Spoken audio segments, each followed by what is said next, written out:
Ang putik ay bumuhos mula sa bundok sa paraan ngam nga sakuna, walang babala, walang awa, at walang anumang interes sa mga plano ni Sofia Reyes para sa gabing iyon. Ang kanyang SUV ay nakatigil sa isang patay na anggulo sa kurbada. Ang marangyang makina ay tahimik. Ang nga high beam ay walang silbing tumatagos sa mga kurtina ng ulan. Sa likod na upuan, ang kanyang 7 taong gulang na anak na si Liletay tumigil sa pagtatanong at nagsimulang umiyak. Walang signal ang telepono ni Sofia, walang bar kahit isa. Nilamon sila ng buwanang daan sa Tagaytay. Pagkatapos, 2 maputlang headlight ang gumapang sa liko sa itaas at nang ang lumatgasgas na pickup truck ay marahang huminto ilang metro sa unahan, naramdaman ni Sofia ang kakatwa at walang magawang pagnanasang tumawa dahil nakilala niya ang truck na iyon. Pinaktawanan niya ito ilang oras lamang ang nakalipas. Pinaktawanan niya ang lalaking nagmamaneo nito.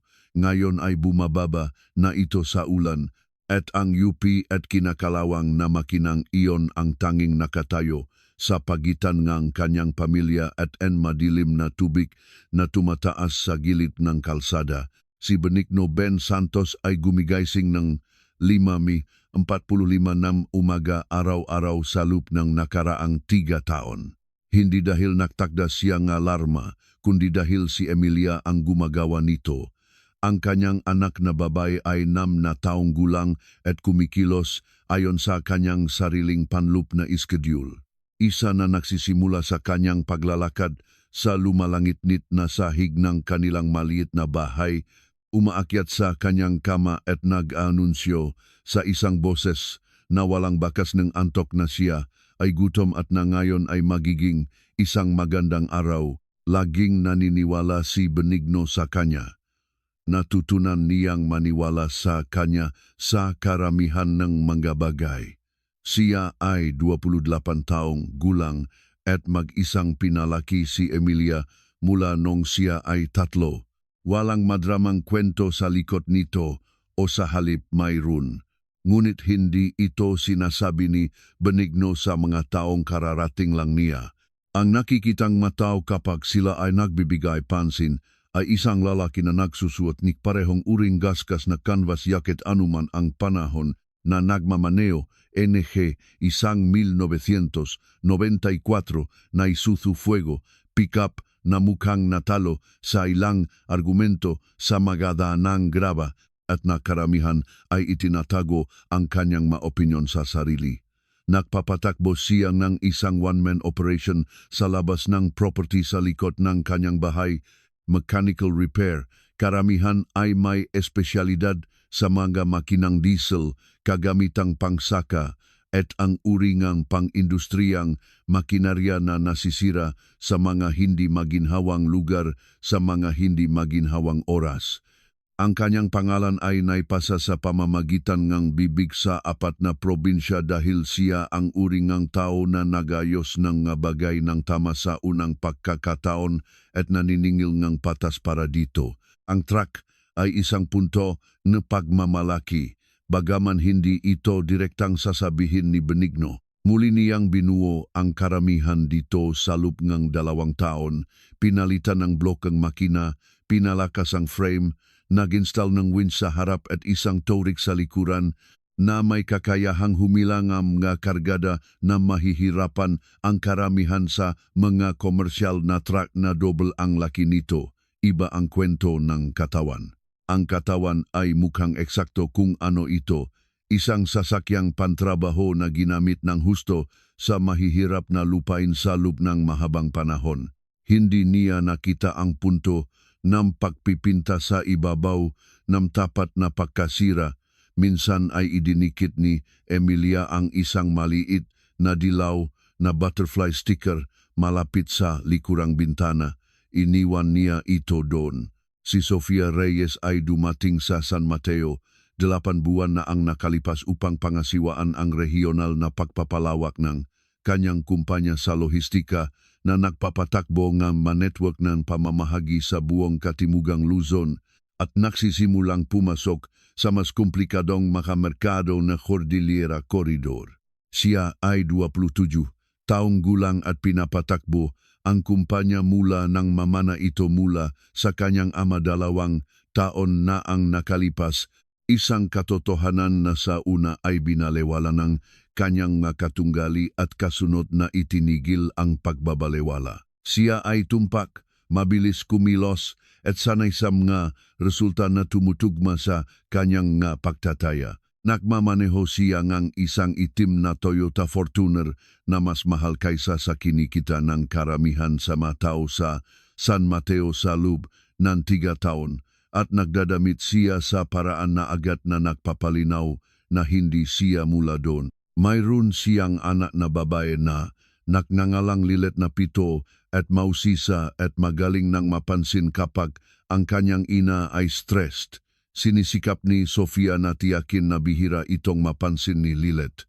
Hindi siya isang pabayang ina. Siya ay sa karamihan ng mga aspeto ay isang mabuting ina, ngunit mayroon siyang ugali, ang uri na dahan-dahang nabubuo sa loob ng maraming taon ng pagnabigat sa masilit kung saan ikaw ay minamaliit at kailangan mong patunayan ang iyong sarili ng mabilis ng pagbabasa ng mga tao sa pamamagitan ng kanilang mga panlabas na anyo. Nagsilbi ito sa kanya ng maayos sa mga conference room. Hindi gaanong nagsilbi ito sa kanya sa lahat ng iba pang lugar. Ang hapon na nagsimula ang lahat ay maulap at lumalamig. Na may uringang presyon sa hangin na agad na nakikilala ng mga taong nanirahan malapit sa mga bundok sa buong buhay nila. Isang samangang panahon ang dumadaan. Binabangit ng radyo ang mga babalangang baha para sa mas mababang mga lugar. Si Benigno ay nasa Petron Service Station sa National Highway. Pinupuno ang kanyang tangke ng pumasok ang itim na SUV at huminto sa katabing pump.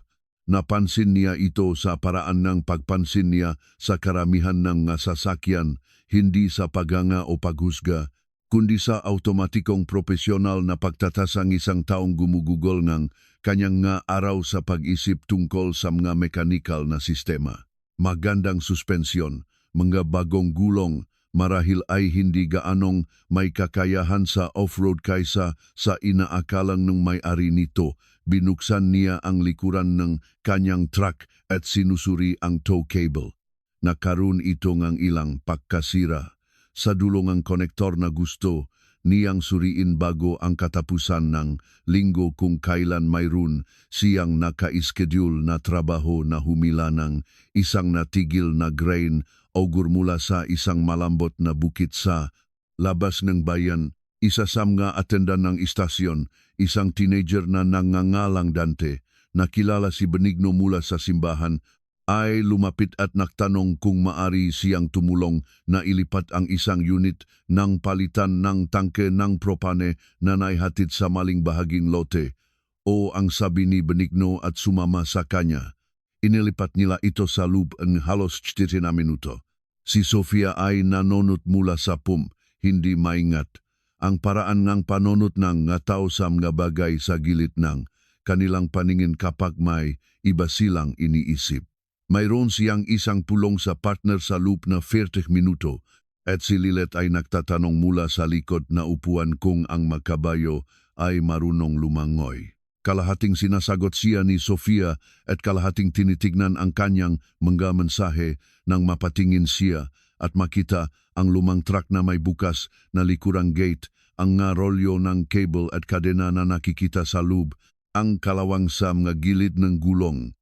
Gumawa siyang komento. Sinabi niya ito sa walang partikular na tao o marahil kay Lilet sa mababa at tuyong tono na ginagamit niya kapag may isang bagay na tila medyo katawa-tawa sa kanya. Sinabi niya na ang ilang mga tao ay ginugugol ang kanilang buong buhay sa pagilan na parehong lumang bigat at pagkatapos ay nagtataka kung bakit hindi sila umuusad. Ang tinutukoy niya ay ang truck. Ang ibig niyang sabihin sa paraan na kung minsan ay may ibig sabihin ang nga tao nang hindi ito sinusuri ng masyadong malapit. Isang bagay na lampas sa truck. Narinig ito ni Benigno, sapat na malapit siya na magiging kakaiba kung hindi niya ito narinig. Tumingin siya ng isang beses ng sandali na walang ekspresyon. Si Lilet ay tumingala sa tunog ngang boses at pinapanood siya na may matamang medyo nag-aalalang tingin ng isang bata na nakaramdam ng isang bagay na hindi niya mapangalanan. Ibinaba niya ang cable, isinara ang likurang gate, at binuhat si Emilia na nakaupo sa running board na kumakain ng isang piraso ng saging na hiniwa niya para sa kanya sa upuan ng pasahero. Ikinabit niya ang sinturon nito, pinaandar niya ang makina, umalis siya. Natagalan ang pulong ni Sofia. Nang bumalik siya sa SUV kasama si Lilet at pauwi na, ang ulan ay naging mula sa mungkahi tungo sa katiyakan. Maayos ang pangunahing kalsada, tuloy-tuloy ang ulan, nakikita ang malinyang lane, walang drama, ngunit nakatulog si Lilet at si Sofia na kinakalkula ang oras laban sa trapiko na laging nagbabara sa pangunahing koridor pagkatapos ng alas 6 ay nagpasya na dumaan sa daan sa Tagaytay. Binabawasan nito ng 18 minuto ang biyahe. Dinaanan na niya ito dati sa mas magandang panahon. Alam niyang makitid at matarik ito sa ilang lugar. Nagpasya siyang kaya itong pamahalaan, hindi ito kayang pamahalaan, hindi sa gabing iyon. Ang daan sa Tagaytay ay sumisipsip ng ulan sa loob na na oras bago pamandumaan si Sofia at ang lupa sa lugar ay may komposisyon ng luwat na nagiging madulas at gumagalaw sa ilalim ng tuloy-tuloy na kahalumigmigan. Naramdaman niya ang unang senyales ng problema mga 1 milya at kalahati sa loob, isang malambot na pakiramdam sa ilalim ng gulong sa likuran sa isang bahagi ng kalsada na pinutol ng tubig na dumadaloy sa ilalim ng ibabaw. Bumagal siya. Iyon ang tamang instinct. Ang maling instinct ay dumating kaagad pagkatapos nang lumiko ang kalsada at nakita niya ang kanal ng putik na bumaba mula sa gilid ng burol at kumalat sa semento at naisip niyang kaya niyang itulak ito. Ang all-wheel drive system ng SUV ay agad na gumana ng may kumpiyansa sa paranang na mahaling sistema at pagkatapos ay natakpuan ng kanang gulong. Sa harap ang gilid ng isang kanal na itinatago ng putik at ang buong sasakyan ay biglang tumagilid at bumaksak ng 4 na pulgada na may tuno na agad na gumising kay Lilet. Hindi kumapit ang makahulong. Ang sistema na napakakumpiyansa, 2 segundo lang ang nakalipas ay ngayon ay nagpapalit-palit ng mga opsyon. Wala sa mga ito ang gumagana. Ang sasakyan ay nakatagilid sa isang anggulo. Ang panig ng pasahero ay mas mababa kaysa sa panig ng driver. At sa liwanag ng nga headlight, nakita ni Sofia ang kanal ng tubig sa gilid ng kalsada. Hindi hihigit sa 3 talampakan mula sa gulong. Sinubukan niyang umatras, umikot ang mga gulong sa likuran. Sinubukan niyang umabante. Wala. Nararamdaman niya sa pamamagitan ng frame ang paminsan-minsang maliit na pagyanig ng mga debris na bumababa sa gilid ng burol sa itaas, ang bundok na muling inaayos ang sarili sa ulan. Gising na si Lilet ngayon at nagtatanong kung ano ang nangyayari. At ibinibigay sa kanya ni Sofia ang kalmado at tiyak na bersyon ng sagot. Naipit lang tayo. Okay lang, tatawag ako ng tulong. Habang ang kanyang kamay ay walang nakitang signal sa kanyang telepono. Walang signal. Itinaas niya ito sa iba't ibang sulok and windshield. Wala. Sinubukan niya ang pinto at binuksan ito at agad na pumasok ang isang pader na malamig na ulan at nakita niya kung gaano kalapit ang gulong sa harap sa gilid at isinara niya muli ang pinto. Ang mga sumunod na minuto ay kabilang sa pinakamahaba sa kanyang buhay. Tumigil na sa pagtatanong si Lilet at gumagawa ng isang maliit na ritmikong tunog na kinilala ni Sofia bilang pasimula sa uringang pag-iyak na kapag nagsimula ay mahirap ng pigilan. Inabot niya ang kamay ng kanyang anak. Sinabi niyang maayos ang lahat. Hindi siya sigurado kung maayos nga ba ang lahat. Naririnig na ngayon ang tubig sa kanal sa ibaba. Isang malakas at may layuning tunok na mas mataas kaysa dati. Ipinakita ng mga headlight ang putik na patuloy na gumagalaw pababa sa dalisdis sa itaas ng kalsada. Hindi na gumalaw ang sasakyan, ngunit hindi rin ito bumalik. Iniisip niya kung dapat bang lumabas at subukang mahanap ng mas mataas na lugar nang dumating ang mga ilaw sa liko. Tinapos ni Benigno ang kanyang gabi sa paraan na karaniwan niyang ginagawa. Si Emilia ay pinakain, pinaliguan at binasahan. Ang talyer ay nakasara. Ang mga gamit ay nakalagay sa tamang lugar. Pauwi na siya mula sa isang huling pagkuha ng pisa sa kalapit na bayan ng ang ulan sa daan sa Tagaytay. Ay napansin niya, hindi bilang abala, kundi bilang impormasyon, dinaanan na niya ang daang ito sa mas masamang kondisyon. Alam niya ang mga katangian nito sa paraan na alam ng isang tao ang manggagawi ng isang matandang hayop, kung saan ito kumakapit, kung saan ito sumusuko, kung saan ito nagiging hindi mahuhulaan. Ang mga debris sa gilid ng daan sa unang kurbada ay nagsabi sa kanya na ang burol sa itaas ay gumuho, bumagal siya. Nakita niya ang subago niya, nakita ang mga detalye. Nakita muna niya ang anggulo nito, ang maling anggulo, ang uri na nangahulugang problema, at pagkatapos ay ang mana headlight na sumasalamin sa nakatayong tubig sa paligid ng magulong, at pagkatapos ay ang maputlang hugis ng isang mukha sa bintana ng driver. Huminto siya, umupo siya sandali na umaandar ang makina at ang ulan ay humahampas sa taksi. Hindi niya agad nakilala ang sasakyan. Pagkatapos ay nakilala niya ito. Tahimik siya ngang isa pang sandali. Inisip niya si Emilia sa likod na upuan na natutulog sa ilalim ng jacket na itinupi niya sa kanya. Inisip niya ang bata na nakita niya sa likod ng SUV noong hapon na iyon. Inilagay niya ang truck sa park at lumabas. Ibinaba ni Sofia ang kanyang bintana ng 2 pulgada nang makita siyang papalapit. Pumasok pa rin ang ulan. Sinabi niya ang kanyang panggalan, hindi bilang isang pagbati, bilang isang pahayag, nge hindi paniniwala, hindi siya tumugon sa tono nito. Yumuko siya at tiningnan ang gulong sa harap, pagkatapos ay tumayo at tumingin sa gilid ng burol, pagkatapos ay naglakad sa likod ng kanyang sasakyan upang suriin ang anggulo sa kabilang panig. Bumalik siya sa kanyang bintana. Basang-basa na ang kanyang jacket sa oras na kinailangan niya para maglakad sa paligid ng kotse. Nagsalita siya ng walang paunang salita.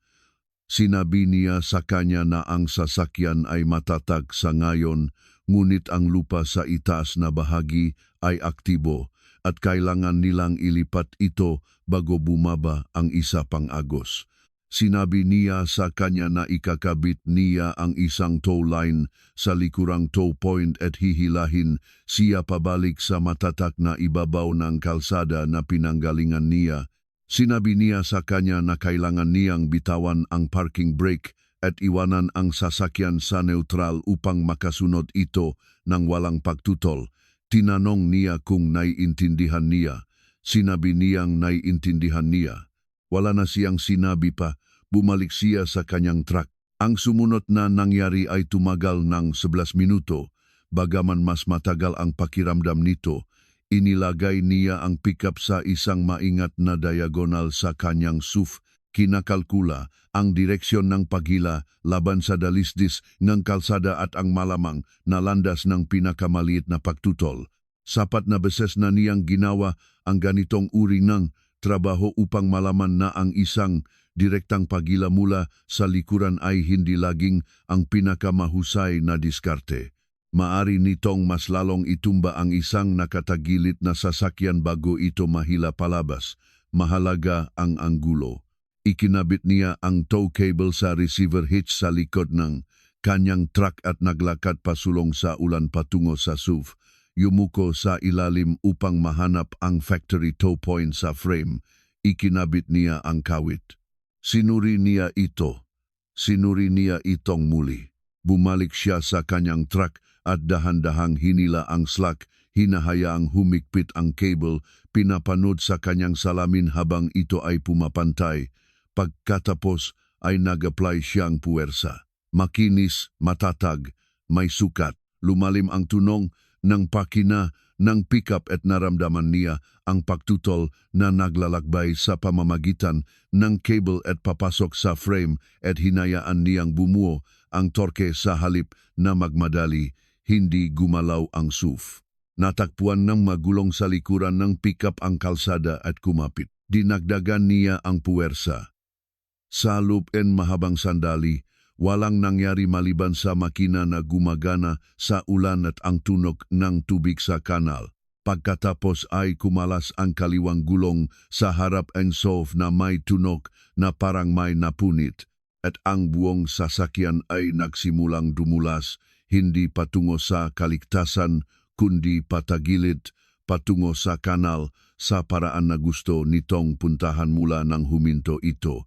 Ang grabidad at madulas na putik ay nagsama sa isang iglap na tuluyang nakpabuntong hininga kay Sofia. Naramdaman ito ni Benigno sa pamamagitan ng cable.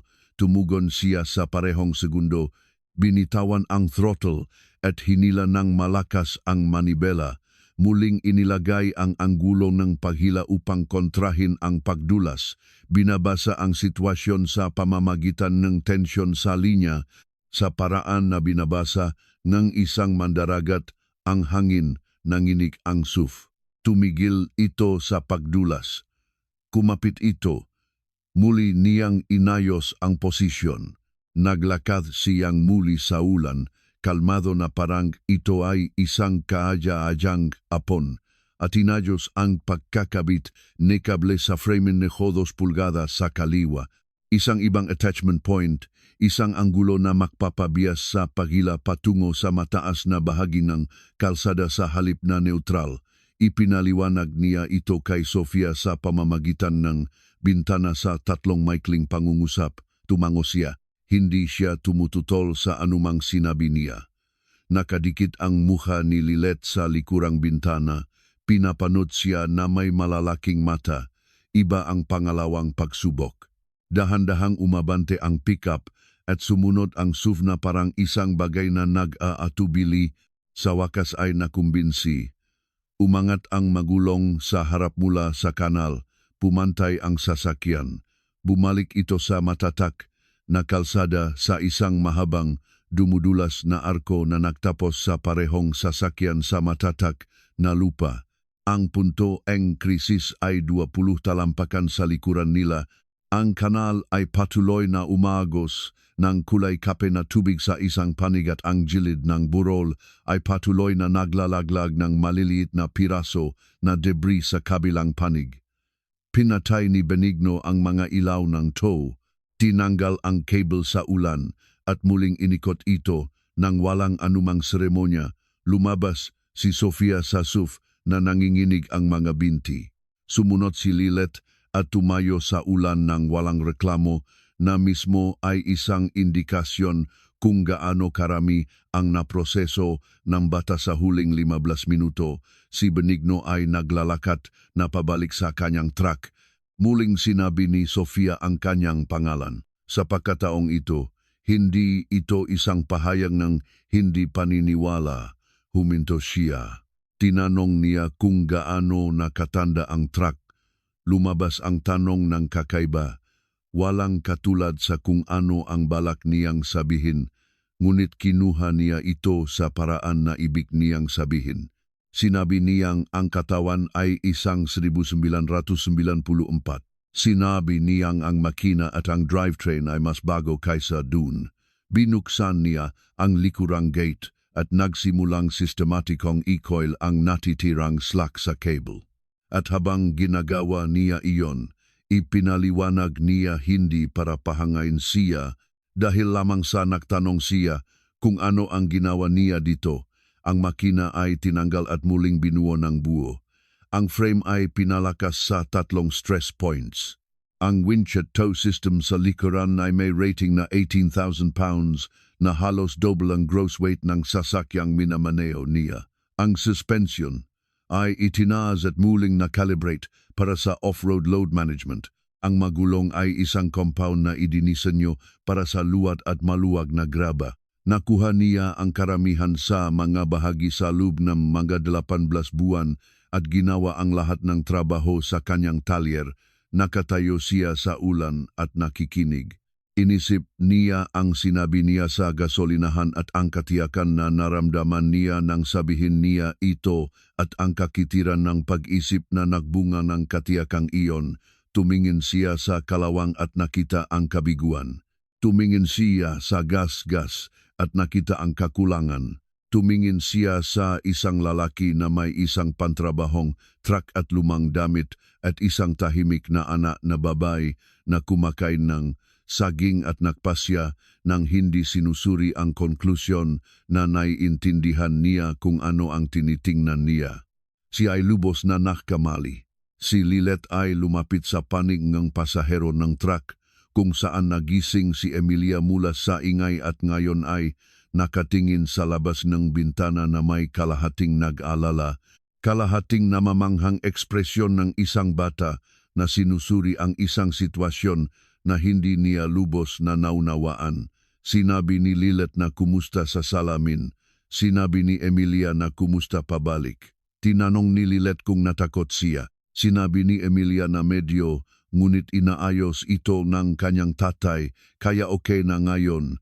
Tila nasiyahan si Lilet dito.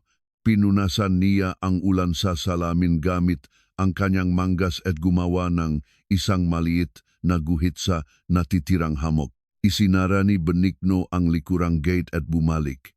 Sinabi niyang susundan niya sila pababa sa pangunahing kalsada upang matiyak na normal ang takbo ng sasakyan. Minsan pagkatapos ng isang recovery, wala sa alignment ang gulong at lumalabas ito sa pagawak. Sinabi niya ito na parang isang profesional na nagbibigay ng isang huling update sa serbisyo na eksakto kung ano ito. Sabi ni Sofia, salamat, mas maliit ang lumabas na mga salita kaysa sa inaasahan niya.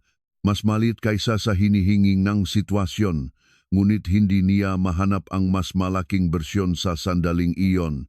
Tumango siya ng isang beses at naglakad papunta sa pinto ng driver. Tinawag niya siya. Sinabi niyang may utang siyang paumanhin sa sinabi niya sa istasyon. Sinabi niyang nakamali siya at alam niya ito. Sinabi niya ito ng malinaw ng walang pag-aalinlangan. Tiningnan niya siya sandali sa gitna ng ulan at ng sinang headlight. Sinabi niyang pinahahalagahan niya ito. Pagkatapos ay sumakay siya sa truck at sabay silang bumabangang bundok sa gitna ng ulan. Ang kanyang headlight ay matatag sa likuran niya sa buong daan. Makalipas ang 3 araw, si Sofia ay nasa isang pulong na partikular niyang ipinatawag upang tugunan ang nagiging pinakamalaking pagkabigo sa operasyon na naranasan ng kanyang kumpanya mula nang siya ang pumalit. Ang proyekto sa Cordillera Corridor, isang kinontratang network ng pamamahagi ng tulong na idinisenyo upang ilipat ang mga supply pang-emergency sa mga komunidad na apektado ng baha sa mas malalayong lugar ay nasa problema, hindi sa konsepto. Matatag ang konsepto. Ang problema ay ang pagpapatupad, partikular ang bahagi nga pagpapatupad na nangangailangan na aktwal na pagdaan ng mga sasakyan at supply sa mga kalsada na naapektuhan ng parehong sistema ng bagyo na muntik nang makulong sa kanya sa Tagaytay. Binuong kanyang na logistics manager ang operasyon sa paligid ng isang fleet ng mga karaniwang komersyal na sasakyan, mga may kakayahang makina, maayos na pinapanatili, angkop para sa mga kondisyon na idinisenyo para sa kanila. Ang mga kondisyon na kasalukuyan nilang kinakaharap ay wala sa mga parameter ng disenyo. tatlong makahiwalay na biyahe ang natigil. Ang mga supply chain sa 4 na komunidad ay naantala. Ipinakita ng mga mapa ang mga kalsada na teknikal na umiiral. Ipinakita ng mga ulat sa field ang mga kalsada na kasalukuyang hindi kahit man lang sa anumang anyo na maaring inavigate ng isang karaniwang kargadong truck. Ang kanyang koponan ay may mga mamahaling kasangkapan at matatag na pagsasanay at walang praktikal na solusyon. Patuloy niyang naisip ang isang anggulong pagila, isang cable attachment na inilipat ng 2 pulgada sa kaliwa. Isang kalmadong boses na nagpapaliwanag ng 3 bagay ng sunod-sunod sa isang bintanang basang-basa ng ulan.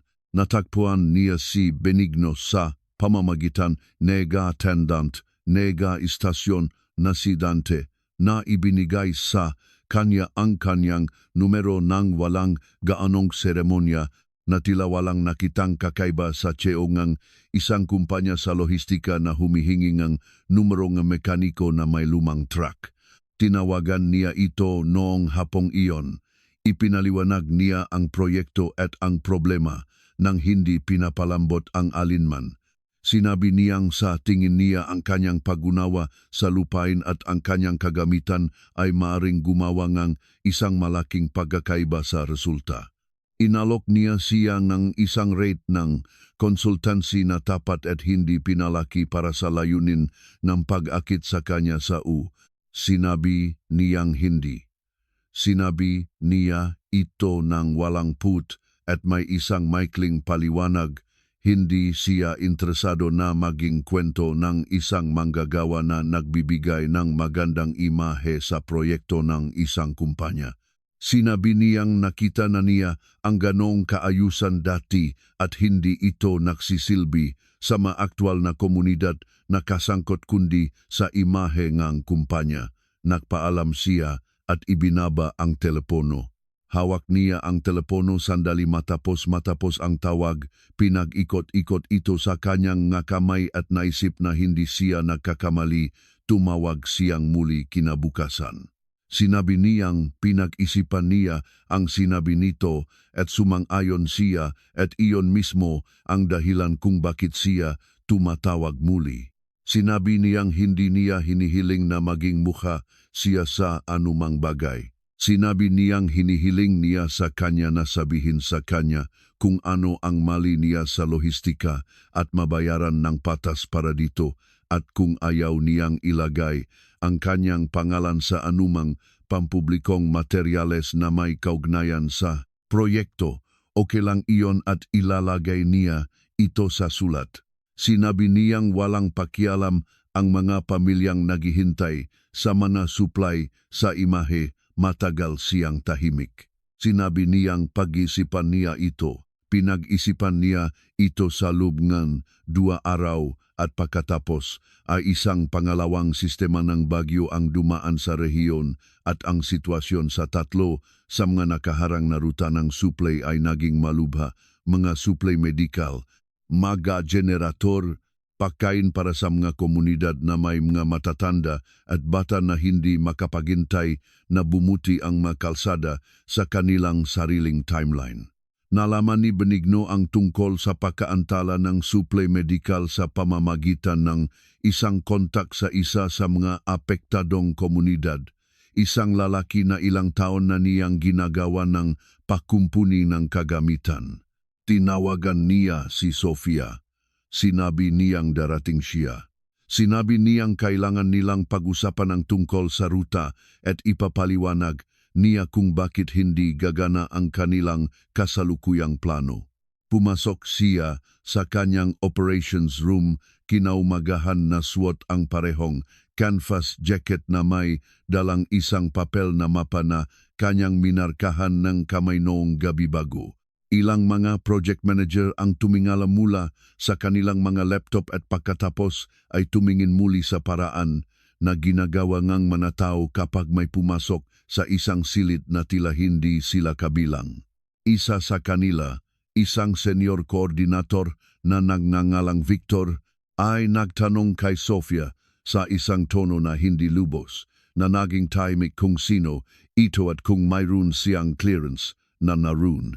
Malinaw na sinabi ni Sofia ang kanyang pangalan at sinabi sa silid na siya ang field consultant sa recovery routing at nakapag-nagsalita siya. Dapat silang makinig. Mukhang nagdududa si Victor.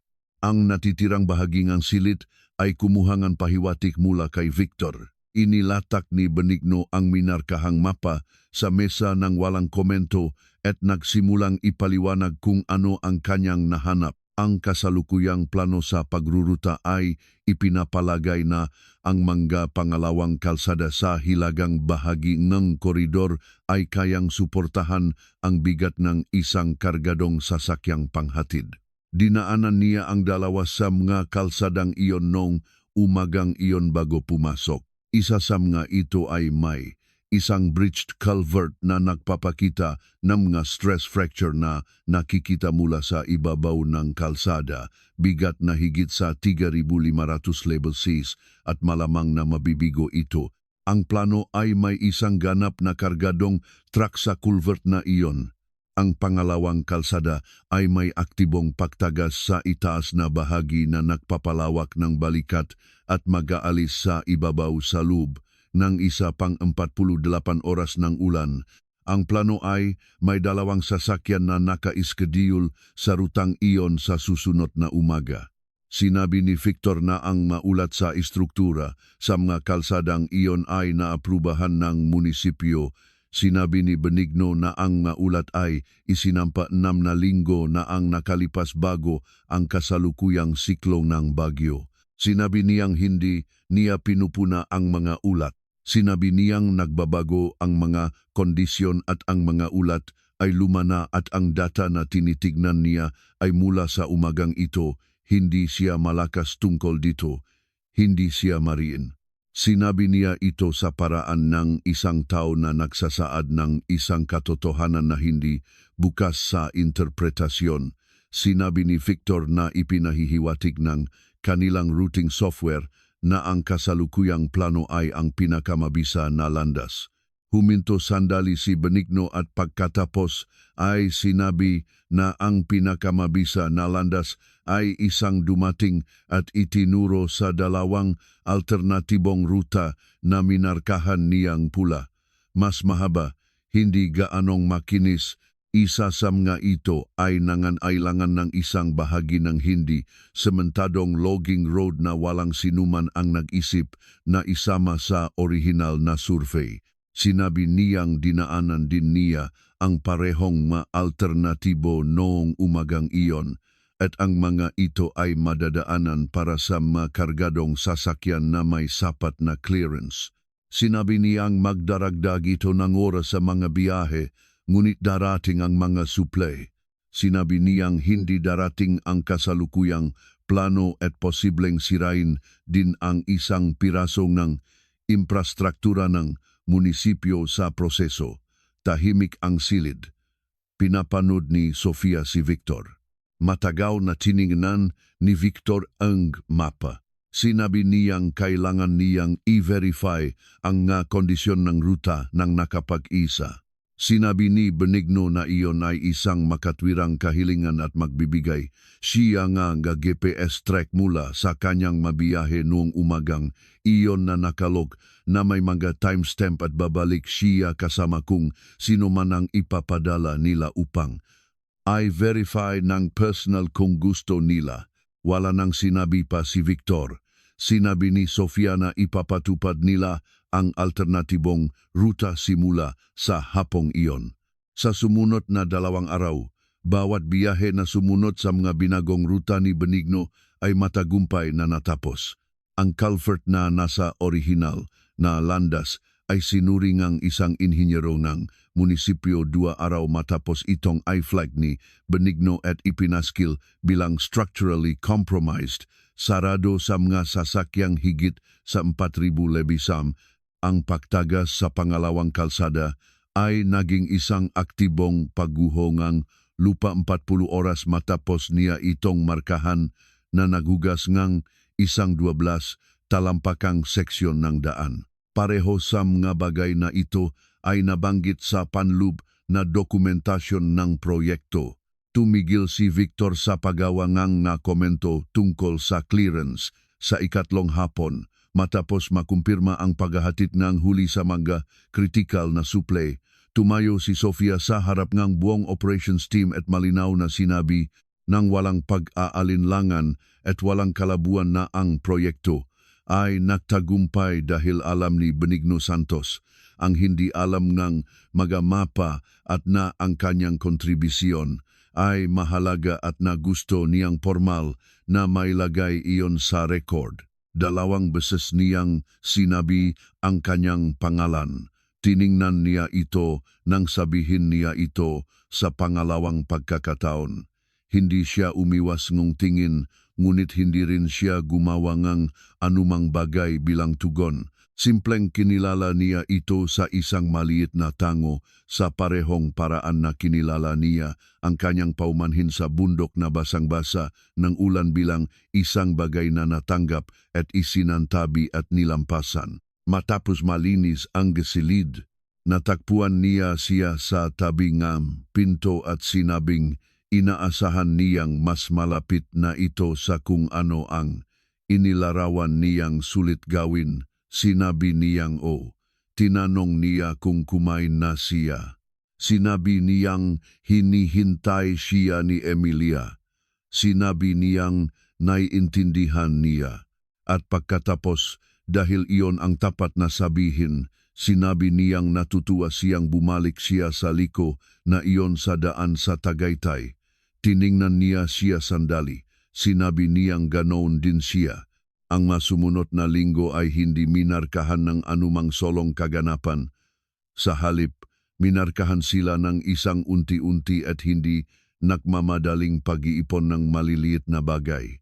Isang pag-usap na tumagal ng mas mahaba kaysa sa inaasahan, isang shared errand na naging shared lunch, isang hapon kung saan nagkita sina Emilia at Lilet sa parehong parke sa parehong oras, at nagpatuloy na huwag pansinin ang kanilang mga magulang ng buo pabor sa isang komplikadong laro na kinasasangkutan ng isang patpat, isang poodle at mga panuntunan na nagbabago bawat ilang minuto. Pinanud ni Benigno ang kanyang anak na babay na makipag-ayos sa mga panuntunang ito kay Lilet na may parehong nakatutok na intensidad na dala niya sa lahat ng bagay at naramdaman niya ang isang bagay na maingat niyang pinanghahawakan. Sa loob ng mahabang panahon na naksimulang mag-relax, si Sofia ay nagbabago sa mga paraan na nararamdaman niya ngunit hindi madaling ilarawan. Palagi siyang tiwala sa kanyang mga pagtatasa sa mga sitwasyon. Natutuklasan niya na ang kanyang mga pagtatasa sa mga sitwasyon ay mas tumpak kapag pinabagal niya ang mga ito. Palagi siyang naniniwala na ang kakayahang basahin ang mga tao ng mabilis ay isang profesional na asset. Natutuklasan niya na ang pagbabasa na mga tao ng dahan-dahan ay isang iba't ibang at mas mahalagang kasanayan. Naniniwala siya ng hindi sinusuri ang paniniwala na ang mga marker na ginagamit niya upang suriin ang mga tao, presentasyon, polish, ang partikular na bokabularyo ng tagumpay ay maasahan. Natutuklasan niya na ang mga ito ay isang uri ng sorten na labis na nawawala sa paksasalin.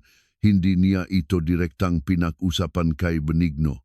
Hindi siya sigurado kung mayroon na siyang tamang wika para dito, ngunit naisip niyang naiintindihan din niya ito. Ang paraan kam pagunawa niya sa karamihan kam gabagay, hindi sa pamamagitan kam pagsasabi, kundi sa pamamagitan kam pagmamasid.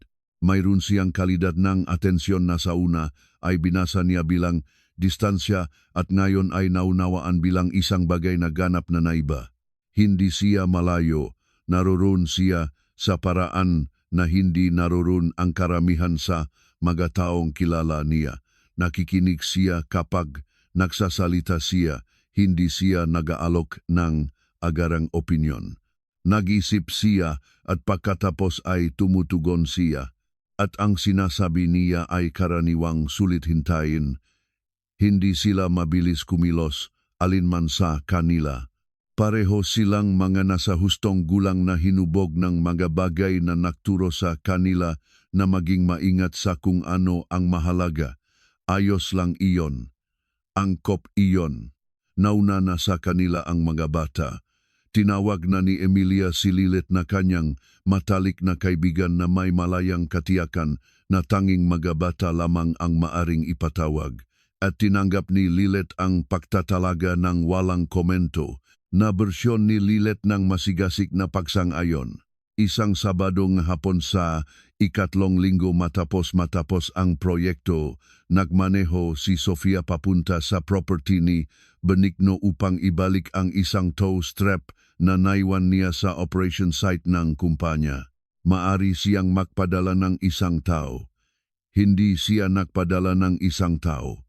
Nagmaneho siya doon mismo sa huling liwanag na araw na dumarating na ginintuan at mababa sa mga puno sa itaas ng Tagaytay at pumarada sa loteng ng graba sa tabi ng kanyang talyer.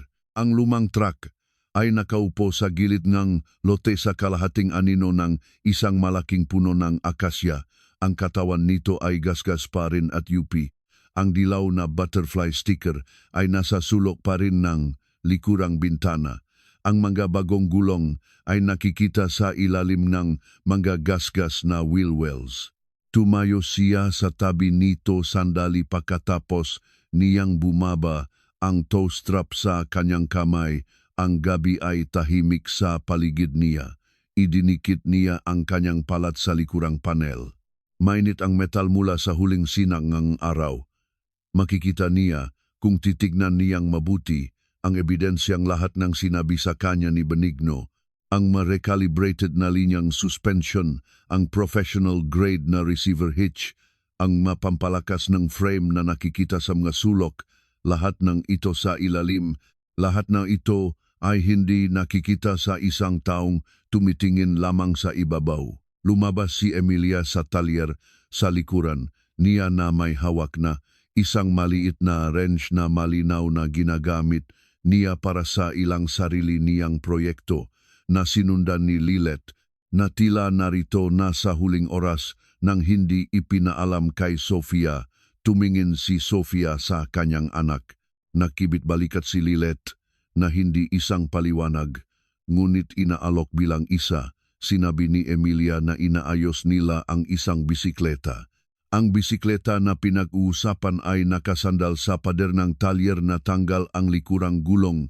Hindi malinaw kung gaano karaming pag-ayos ang naganap. Lumitaw si Benigno sa pintuan ng talyer, pinupunasan ang kanyang makamay sa isang basahan.